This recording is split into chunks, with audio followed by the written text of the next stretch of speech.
വിഷ്ണുമൂർത്തി തെയ്യം മഹാവിഷ്ണുവിൻ്റെ അവതാരമായി കണക്കാക്കപ്പെടുന്ന ഒരു തെയ്യക്കോലമാണിത്. കണ്ണൂരിലെയും കാസർഗോഡിലെയും തെയ്യങ്ങളിലെ ഏറ്റവും പ്രധാനപ്പെട്ടത്. വടക്കൻ കേരളത്തിലെ മിക്ക ക്ഷേത്രങ്ങളിലും ഈ തെയ്യം കെട്ടിയാടാറുണ്ട്. മഹാവിഷ്ണുവിൻ്റെ നരസിംഹാവതാരം ഹിരണ്യകശിപുവിനെ വധിക്കുന്ന രംഗങ്ങളാണ് ഈ തെയ്യം പ്രധാനമായും അവതരിപ്പിക്കുന്നത്. ഇതിൽ തെയ്യം വളരെ രൗദ്രഭാവത്തിലായിരിക്കും.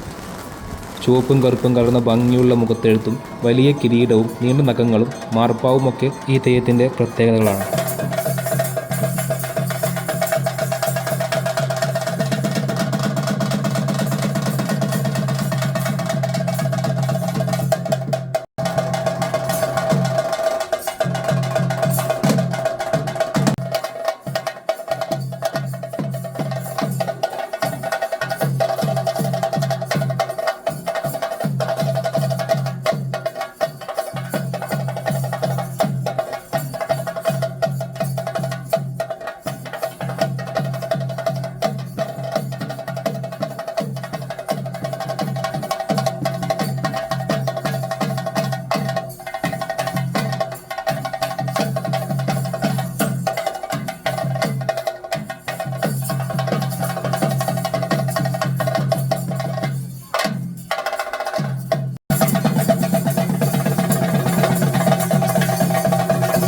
നരസിംഹാവതാരമെടുത്ത മഹാവിഷ്ണു ഹിരണ്യകശിപുവിനെ വധിക്കുന്നു.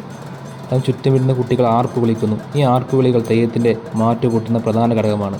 ഇത് കാണികളെ ആവേശഭരിതരാക്കുകയും ചടങ്ങിന് കൂടുതൽ ഗൗരവവും നൽകുകയും ചെയ്യുന്നു.